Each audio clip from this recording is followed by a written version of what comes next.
रोज सुबह 3 से 6 बजे उठकर ब्रह्मा मुहूर्त में करें। यह काम जीवन जादू की तरह बदलेगा। नमस्कार साथियों, मेरे चैनल में आपका स्वागत है। क्या आपने कभी सोचा है कि हमारे महापुरुष क्यों कहते थे, जो जागता है वह पाता है और जो सोता है वह खोता है। हम सभी ने अपने परिवार के बुजुर्गों से यह बात जरूर सुनी होगी कि सुबह जल्दी उठने से अनेक लाभ होते हैं। माताएं अपने बच्चों को खुद ही सुबह जगाती हैं, लेकिन हमारी नई पीढ़ी रात को देर तक जागना और सुबह देर तक सोना एक फैशन की तरह मानती है।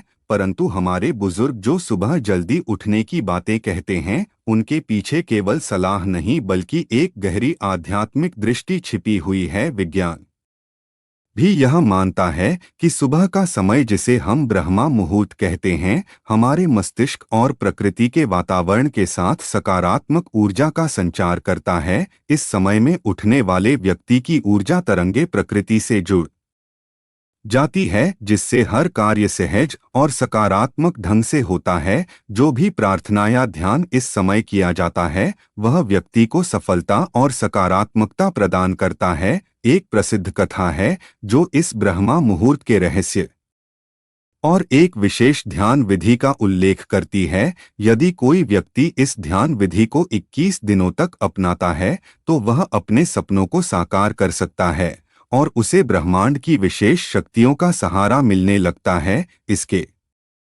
साथ वह व्यक्ति मानसिक स्थिरता और बुद्धिमानी का अनुभव करने लगता है। तो आइए मैं आपको इस कथा के माध्यम से ब्रह्मा मुहूर्त के गुण, रहस्यों और उस विशेष ध्यान विधि के बारे में बताता हूँ, जिससे आप अपनी जीवन यात्रा को नई ऊंचाइयों पर ले जा सकते हैं। एक समय की बात है, नारद जी आकाश मार्ग से जा रहे थे। जब उनकी भेंट इंद्रदेव से हो गई, इंद्रदेव ने नारद जी से पूछा, है नारद जी, मैंने देखा है कि जो मनुष्य ब्रह्मा मुहूर्त के समय में जागता है वह बहुत सुखी और सफल रहता है। इसका रहस्य क्या है? नारद जी के पास इस प्रश्न का कोई उत्तर नहीं था, इसलिए उन्होंने कहा, हे इंद्रदेव, मैं आपके प्रश्न का उत्तर कल दूंगा। इसके बाद नारद जी सीधे भगवान श्री कृष्ण की नगरी वृंदावन की ओर चल पड़े। वृंदावन पहुंचकर उन्होंने देखा कि भगवान श्री कृष्ण एक पेड़ के नीचे खड़े होकर बांसुरी बजा रहे हैं। जैसे ही नारद वहां पहुंचे, श्री कृष्ण ने बांसुरी बजाना बंद कर दिया और मुस्कुराते हुए बोले, हे नारद, आप चिंतित दिखाई दे रहे हैं, किस बात की चिंता है? नारद जी ने विनम्रता से कहा, हे भगवान, आज मैं आकाश मार्ग से वैकुंठ लोक जा रहा था, तभी मार्ग में मेरी भेंट देवराज इंद्र से हुई। उन्होंने मुझसे पूछा कि जो लोग सुबह सुबह ब्रह्मा मुहूर्त में उठते हैं, वे सभी इतने प्रसन्न और सफल क्यों होते हैं? इस प्रश्न का उत्तर मुझे नहीं पता था, इसलिए आपके पास इसे जानने आया हूँ। भगवान श्री कृष्ण ने मुस्कुराते हुए कहा, है नारद, इंद्रदेव ने आपसे यह प्रश्न पूछकर मानव जाति का कल्याण करने का मार्ग खोला है। कलयुग में यह प्रश्न हर व्यक्ति के जीवन में उसी प्रकार महत्वपूर्ण है जैसे उनके शरीर में जीवन की ऊर्जा। मैं आपको इस प्रश्न का उत्तर एक कथा के माध्यम से दूंगा। यह कथा जो भी मनुष्य सुनेगा, उसके जीवन में सकारात्मक परिवर्तन आएगा और ब्रह्मा मुहूर्त का रहस्य जानकर वह अपने जीवन को सफल बना सकेगा। नारद जी ने श्रद्धा पूर्वक कहा, है भगवान, मैं इस कथा को ध्यानपूर्वक सुनूंगा और इसे समस्त लोकों में फैलाऊंगा। तब भगवान श्री कृष्ण ने कथा सुनानी प्रारंभ की। एक समय की बात है, एक नगर में एक लड़का रहता था। वह लड़का अच्छा था, लेकिन उसकी एक खराब आदत थी कि वह देर तक सोता रहता था। सुबह उसे जगाने के लिए लाखों प्रयास किए जाते थे, किंतु सबने हार मान ली थी। वह लड़का कभी 9 बजे से पहले नहीं उठता था। जब वह बालक था, तब परिवार ने सोचा कि जब यह बड़ा हो जाएगा तो इसकी आदत में सुधार हो जाएगा। किंतु वह लड़का जैसे जैसे बड़ा होता गया, उसकी यह आदत और भी ज्यादा गहरी होती चली गई। दुनिया इधर से उधर हो सकती थी, लेकिन वह लड़का कभी जल्दी नहीं उठ पाता था। उसके पिता उसकी इस आदत से बहुत ज्यादा परेशान रहने लगे थे। उस लड़के को ढेरों नकारात्मक शक्ति ने घेर लिया था। वह सभी को पलटकर जवाब देता था। दिन भर उदास रहता था। इसका असर उसके स्वास्थ्य पर भी पड़ रहा था। जब उस लड़के को यह पता लगा कि उसके सारे मित्र सफलता को प्राप्त कर चुके हैं, तब वह और भी ज्यादा दुखी हो गया और ईश्वर को कोसने लगा। वह बार बार कहता था कि मेरी किस्मत खराब है, किंतु उसके पिता अच्छी तरह से जानते थे कि उस लड़के के असफल होने के पीछे क्या कारण है। भगवान श्री कृष्ण कहते हैं, हे नारद, एक दिन की बात है, उसके पिता को किसी सन्यासी के बारे में पता चला तो तुरंत वह अपने बेटे की समस्या को लेकर सन्यासी के पास जा पहुंचे। पिता ने उस सन्यासी को बड़े ही विस्तार से अपने बेटे की आदतों के बारे में बताया। सन्यासी ने कहा, कल आप अपने बेटे को इस आश्रम में आने को कहिए। पिता घर की ओर चला गया। उन्हें पता था कि अगर वह सीधे तरीके से बेटे से सन्यासी से मिलने के लिए कहेंगे तो वह कभी तैयार नहीं होगा। उन्होंने बेटे को अपने पास बुलाया और कहा, तुम्हारे सारे मित्र जीवन में सफलता प्राप्त कर चुके हैं, क्या तुम सफल नहीं होना चाहते हो? लड़के ने उत्तर दिया, जरूर पिताजी, किंतु जब भी मैं अपने मित्रों से उनकी सफलता का रहस्य पूछता हूँ तब वे मुझे कुछ नहीं बताते हैं। पिता ने कहा कि मुझे यह रहस्य पता चल गया है कि वह सभी क्यों सफल होते जा रहे हैं। लड़के ने बड़ी उत्सुकता से इसके बारे में पूछा, क्या पता चला है पिताजी? कृपा करके आप मुझे बताइए। पिताजी ने कहा कि कल सुबह तुम्हें एक सन्यासी के आश्रम में जाकर उनसे मिलना है। यदि तुम वहां पर समय से पहुंच गए तो वह सन्यासी तुम्हें ऐसा मंत्र बताएंगे जिससे तुम सफल हो जाओगे, किंतु समस्या एक ही है। लड़के ने पूछा, क्या समस्या है? पिता ने कहा कि जब तक तुम सोकर उठोगे तब तक सन्यासी से मिलने का समय समाप्त हो जाता है। लड़के ने कहा कि पिताजी, मैं कल पूरी रात जागता रहूंगा और सुबह सन्यासी से मिलकर आऊंगा। पिता ने कहा कि ठीक है, सदैव उस सन्यासी की आज्ञा को मानना। पिता की बातें सुनकर वह लड़का बहुत अधिक उत्सुक हुआ। जीवन में पहली बार उसने रात्रि जागरण किया, किंतु थोड़े ही समय में उसे नींद आ गई और वह सो गया। अगली सुबह जब वह उठा तो उसे पता लगा कि सन्यासी से मिलने का समय समाप्त हो चुका था। उसके पिता ने लड़के की ओर देखा और कहा कि तुम जीवन में कभी सफल नहीं हो पाओगे, जाओ, जाकर सो जाओ। पिता की यह बात सुनकर लड़के को बहुत दुख हुआ। उसने मन ही मन स्वयं को डोट चुनौती दी कि कल सुबह वह सन्यासी से मिलने अवश्य जाएगा। उसने अपने हाथ में एक छोटा सा एक घाव बना लिया। दर्द के कारण उस लड़के को रात भर नींद नहीं आई। ऐसा पहला अवसर था जब उसने अपने जीवन में पहली बार सूर्योदय देखा था। वह तुरंत ही तैयार होकर सन्यासी से मिलने के लिए चला गया। आज उसका अनुभव कुछ अलग था। वह बेहद शांत महसूस कर रहा था। चलते चलते वह लड़का जैसे ही सन्यासी के आश्रम में पहुंचा, वहां पर उसने देखा कि सन्यासी और उनके सभी शिष्य ध्यान लगाकर बैठे हुए हैं। ध्यान का समय समाप्त हुआ तब लड़का उस सन्यासी के पास पहुंचा और उन्हें प्रणाम करते हुए बोला कि आपके पास कोई ऐसा मंत्र है जिससे मैं सफल हो सकता हूं?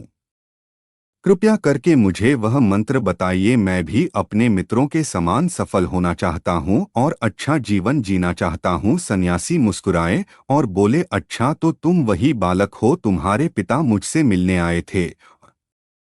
उन्होंने तुम्हारे विषय में मुझे सब कुछ बताया। मैं तुम्हें वह मंत्र अवश्य बता देता, किंतु अब लड़के ने जैसे ही किंतु शब्द सुना, लड़का घबरा गया। उसने पूछा, किंतु क्या गुरुदेव? तब सन्यासी बोले, मैं तुम्हें वह मंत्र बताऊंगा, किंतु अगले 21 दिनों तक तुम्हें मेरी आज्ञा माननी होगी। मैं तुम्हें वह मंत्र 21 दिनों के बाद बताऊंगा। तब तक मैं तुमसे जो भी कार्य कहूंगा तुम्हें वह करना होगा। यदि तुम असफल हुए या कार्य के बीच से तुम्हारा संकल्प टूट गया तब उस मंत्र का असर नहीं होगा। दृढ़ निश्चय के साथ उस लड़के ने कहा कि मुझे आपकी सारी आज्ञा स्वीकार है। मैं अगले 21 दिनों के लिए आपका दास हूँ। आप जो भी कहेंगे मैं वही करूँगा।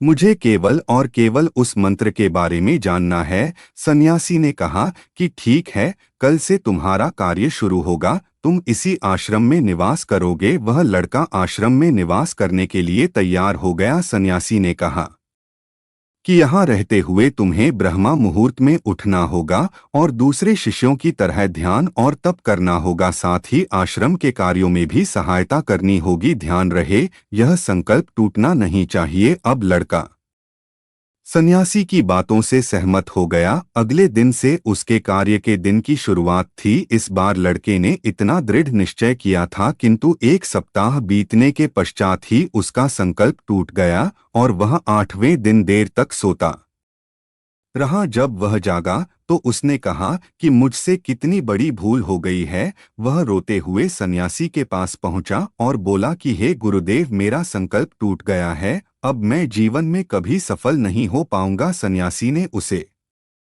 समझाते हुए कहा कि एक बार फिर से शुरुआत करो, फिर से संकल्प करो। लड़के ने सन्यासी से प्रश्न किया कि सुबह उठना इतना आवश्यक क्यों होता है और यहाँ पर सभी लोग इतनी जल्दी क्यों उठ जाते हैं। तब सन्यासी ने लड़के को समझाते हुए कहा कि सुबह यानी ब्रह्मा मुहूर्त में उठने के पीछे बहुत बड़ा विज्ञान छिपा हुआ है। लड़के ने कहा कि कृपया करके मुझे वह विज्ञान बताने की कृपा करें। सन्यासी ने कहा कि रात्रि को 4 पहर में बांटा गया है। पहला रुद्रकाल, जिसका समय शाम 6 बजे से लेकर 9 बजे तक होता है। दूसरा राक्षस काल, जिसका समय 9 बजे से 12 बजे तक होता है। तीसरा गंधर्व काल, जिसका समय रात्रि 12 बजे से 3 बजे तक होता है। और चौथा जो सबसे अंत में आता है, उसे मनोहर काल कहते हैं। इस समय को ब्रह्मा मुहूर्त या अमृत बेला के नाम से भी जाना जाता है। इसका समय 3 बजे से सुबह 6 बजे तक होता है,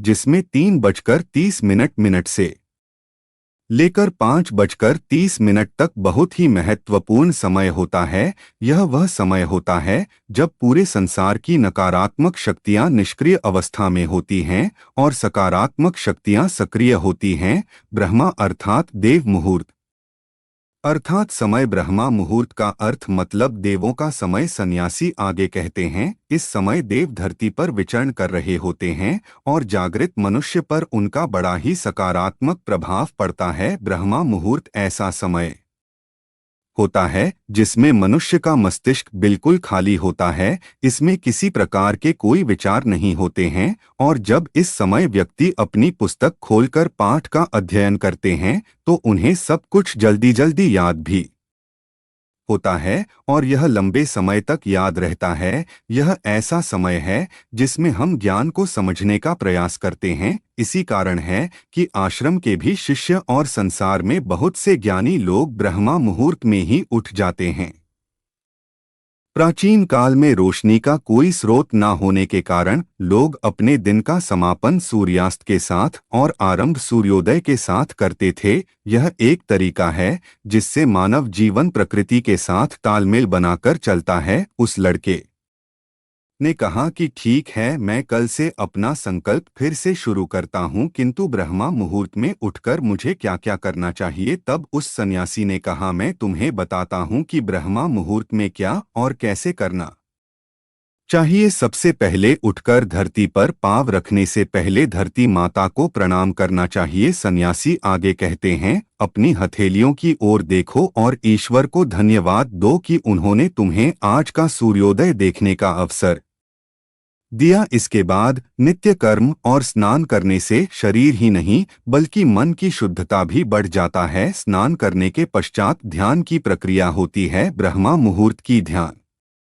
प्रक्रिया की अवधि 21 दिन तक होती है। इस विधि का उपयोग तब किया जाता है जब आप अपनी कोई मनोकामना की पूर्ति चाहते हैं। यह ऐसा समय होता है जब व्यक्ति अपने आज्ञा चक्र को सक्रिय करने पर काम करते हैं। सन्यासी आगे कहते हैं, आज्ञा चक्र दोनों भव के बीच होता है। यह संकल्प का स्थान भी कहा जाता है। अगर इस चक्र पर केंद्रित किया जाए और अपनी मनोकामना को बार बार दोहराया जाए तो मात्र 21 दिनों के भीतर वह पूर्ण हो जाती है। अगर आपके मन में कोई अधूरी मनोकामना है और आप उसे पूरी करना चाहते हैं, तब सबसे पहले उस मनोकामना का स्पष्टीकरण कर लें। आपको क्या चाहिए यह निर्णय अवश्य कर लें। इसके बाद ध्यान की विधि को शुरू करें। ब्रह्मा मुहूर्त में स्नान के बाद एक ऐसा स्थान चुनें जहां पर वायु का प्रवेश हो। ध्यान में शुद्ध प्राण वायु का होना आवश्यक होता है। ज्ञान की मुद्रा में रीढ़ की हड्डी सीधी होनी चाहिए, साथ ही गर्दन भी सीधी होनी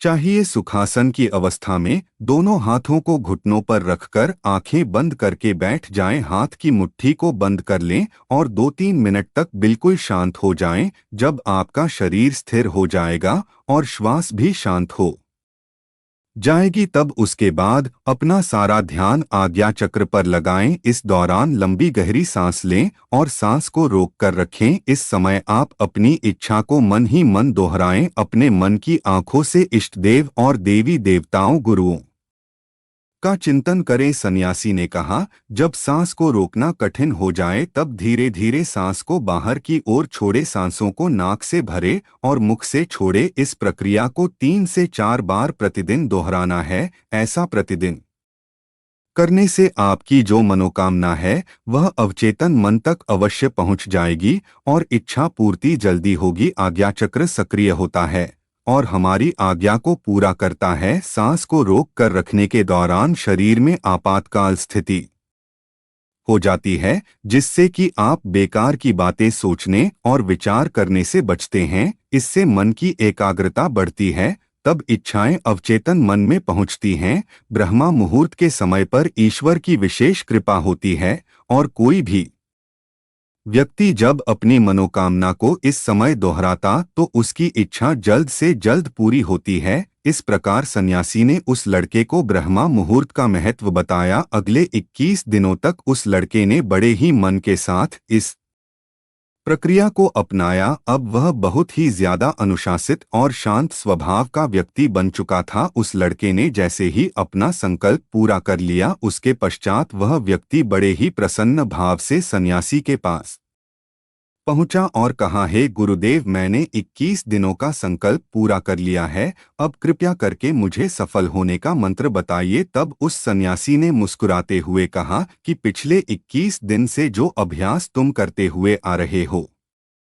वही तुम्हारी सफलता का मंत्र है। जो व्यक्ति ब्रह्मा मुहूर्त में उठकर ध्यान प्रक्रिया को सही से करते हैं वह जीवन में कभी असफल नहीं हो सकते। तुम्हें ब्रह्मा मुहूर्त का रहस्य पता चल चुका है, अब इसे जीवन भर करो, तुम्हें जीवन के लक्ष्य और सफलता दोनों प्राप्त होंगे। उस व्यक्ति ने सन्यासी को धन्यवाद दिया और ब्रह्मा मुहूर्त के नियमों का पालन जीवन पर्यंत तक करने का वादा भी किया। मित्र, अब तो आपको पता चल गया होगा कि ब्रह्मा मुहूर्त क्या होता है। तब नारद बोले, हे प्रभु, अब मुझे ब्रह्मा मुहूर्त का संपूर्ण ज्ञान हो गया है। इतना कहकर नारद जी ने भगवान श्री कृष्ण को धन्यवाद दिया और इंद्रदेव के पास जाकर उन्हें ब्रह्मा ज्ञान का संपूर्ण ज्ञान दिया। मित्र, आप भी अगर अपने जीवन में हमारी प्राचीन परंपरा को अपनाओगे तो निश्चय ही आपके जीवन में बहुत ही जल्द सब कुछ बदल जाएगा। ब्रह्मा मुहूर्त के दौरान उठने के कई लाभ हैं। ब्रह्मा मुहूर्त का हमारे शास्त्रों में बहुत महत्व है। ब्रह्मा मुहूर्त में ध्यान करना बहुत फायदेमंद होता है। ब्रह्मा मुहूर्त में नकारात्मक सोच से दूर रहना चाहिए। यह समय बहुत शुभ होता है। ऐसी मान्यता कि इस दौरान भगवान धरती पर आते हैं और अपने भक्तों की सभी इच्छाएं पूर्ण करते हैं। इसलिए हमारे घर के बड़े बुजुर्ग जल्दी उठने की सलाह देते हैं। हालांकि इस दौरान उठने के कई फायदे भी हैं। सूर्य की पहली किरण पृथ्वी पर पड़ने से पहले बिस्तर को छोड़ देना चाहिए। इससे स्वास्थ्य अच्छा रहता है और दिमाग भी तेज रहता है। ब्रह्मा मुहूर्त एक ऐसी समय अवधि है जो मानव शरीर को कई लाभों के साथ दिव्य आशीर्वाद देती है। ब्रह्मा मुहूर्त में ध्यान करना बहुत फायदेमंद होता है क्योंकि इस दौरान वातावरण और मन में शांति रहती है। ब्रह्मा मुहूर्त में पूजा पाठ करना बेहद लाभकारी माना जाता है। ऐसा कहा जाता है इस दौरान भगवान धरती पर आते हैं और अपने भक्तों की सभी मनोकामनाएं पूर्ण करते हैं। ब्रह्मा मुहूर्त में अपने विषय और अपने किसी भी कार्य की पूर्ति की कामना रखने से उनकी पूर्ति होती है। ज्योतिष शास्त्र के अनुसार ब्रह्मा मुहूर्त में पढ़ाई करने से चीजें दिमाग में रहती हैं, साथ ही ज्ञान की देवी का आशीर्वाद प्राप्त होता है। ऐसा कहा जाता है, जो लोग ब्रह्मा मुहूर्त में उठते हैं उनके घर में कभी दरिद्रता नहीं रहती है, साथ ही धन की देवी खुश रहती हैं। ब्रह्मा मुहूर्त में घर के लोगों को पवित्रता का ध्यान रखते हुए माता लक्ष्मी की उपासना जरूर करना चाहिए। ऐसा करने से घर में शुभता आती है। मान्यताओं के अनुसार ब्रह्मा मुहूर्त में नकारात्मक सोच से दूर रहना चाहिए, क्योंकि यह घर के वातावरण और मन की शांति को दूषित करते हैं। साथ ही इससे घर में परेशानियां उत्पन्न होती हैं। तो इस समय सकारात्मक सोचें। धार्मिक ग्रंथों के अनुसार ब्रह्मा मुहूर्त वह समय होता है जब देवता धरती पर आते हैं और उस वक्त सभी धार्मिक स्थलों के पट खोल दिए जाते हैं। ब्रह्मा मुहूर्त में यानी 4 बजे के बाद ईश्वर का वास होता है। ब्रह्मा मुहूर्त में देव को नमन किया जाता है, उन्हें स्नान करवाकर स्थापित करने का विधान है। रिसर्च की माने तो प्रातः काल उठने से हमारा तन और मन दोनों स्वस्थ रहते हैं और शरीर में ऊर्जा का संचार होता है। यही कारण है कि हमारी प्राचीन परंपराओं में सुबह उठने का समय भी तय किया गया है। ब्रह्मा मुहूर्त यानी कि रात्रि का अंतिम प्रहर या सूर्योदय से 1.5 घंटे पहले का समय। सूर्योदय से 4 घंटे पूर्व ब्रह्मा मुहूर्त में ही जग जाना चाहिए। इस समय सोना शास्त्र निषिद्ध है। ब्रह्मा का मतलब परम तत्व या परमात्मा। मुहूर्त यानी अनुकूल समय रात्रि का अंतिम प्रहर अर्थात प्रातः 4 से 5:30 का समय। ब्रह्मा मुहूर्त में उठना हमारे जीवन के लिए बहुत लाभकारी है। इससे स्फूर्ति बनी रहती है। प्रातः काल सूर्योदय से पूर्व उठने वाले को उत्तम स्वास्थ्य रत्न की प्राप्ति होती है। इसलिए बुद्धिमान उस समय को व्यर्थ में नहीं गवाते। ब्रह्मा मुहूर्त का समय भारतीय संस्कृति और आयुर्वेद में बहुत ही महत्वपूर्ण माना गया है। यह समय जो सूर्योदय से लगभग 1 से 1.5 घंटे पहले होता है, मानव शरीर और मन के लिए अत्यधिक लाभकारी है। ऋषि मुनियों ने इसे निद्रा त्याग का सर्वोत्तम समय बताया है, क्योंकि इस समय उठने से शरीर में शक्ति, स्फूर्ति और मानसिक शांति का संचार होता है। इस समय की वायु में चंद्रमा से अमृत तुल्य कण होते हैं, जो स्वास्थ्य के लिए अमृत समान माने जाते हैं। इस समय शरीर का स्पर्श करने वाली अमृतम वायु से तेज शक्ति और मेधा का संचार होता है, जो मन को प्रसन्न और शांत करता है। ब्रह्मा मुहूर्त के दौरान तमो और रजोगुण की मात्रा कम होती है और सद्गुण का प्रभाव अधिक होता है, जिससे मानसिक विचार सात्विक और शांत हो जाते हैं। इस समय की गई ध्यान साधना और आत्मचिंतन मन को स्थिरता प्रदान करता है और मानसिक संतुलन को बढ़ाता है। आयुर्वेद के अनुसार देर रात तक जागने और सुबह देर से उठने पर व्यक्ति इस लाभकारी वायु से वंचित रह जाता है, जो शारीरिक और मानसिक स्वास्थ्य पर नकारात्मक प्रभाव डाल सकता है। ब्रह्मा मुहूर्त में किया गया स्नान सर्वश्रेष्ठ फल देता है। इस समय अगर ईश्वर का चिंतन करते हुए स्नान करें तो इसे ब्रह्मा स्नान कहा जाता है और देवताओं तथा नदियों का स्मरण करते हुए स्नान करें तो इसे देव स्नान कहा जाता है। ब्रह्मा मुहूर्त का समय हमारे शरीर और मन को नई ऊर्जा और शांति प्रदान करता है। इस विशेष समय में उठने से हमारे जीवन में सौंदर्य, बल, विद्या और स्वास्थ्य का संचार होता है। इस समय की वायु चंद्रमा से अमृत कणों से युक्त होती है, जो हमारे शरीर के लिए अत्यंत लाभकारी होती है। मन को प्रसन्न और शांत रखने के लिए यह समय सर्वोत्तम है, जो हमें भीतर से मजबूत और आत्मिक बलवान बनाता है। आयुर्वेद के अनुसार इस काल में किया गया स्नान और चिंतन शारीरिक व मानसिक स्वास्थ्य के लिए अमृत के समान है। प्राचीन मुनियों और योगियों ने भी इस समय के महत्व को समझा और इसी समय जागकर आत्मिक और शारीरिक संतुलन को बढ़ाया। इसलिए हमें भी इस अद्भुत समय का लाभ उठाकर अपने जीवन को स्वस्थ, सुखी और संतुलित बनाना चाहिए।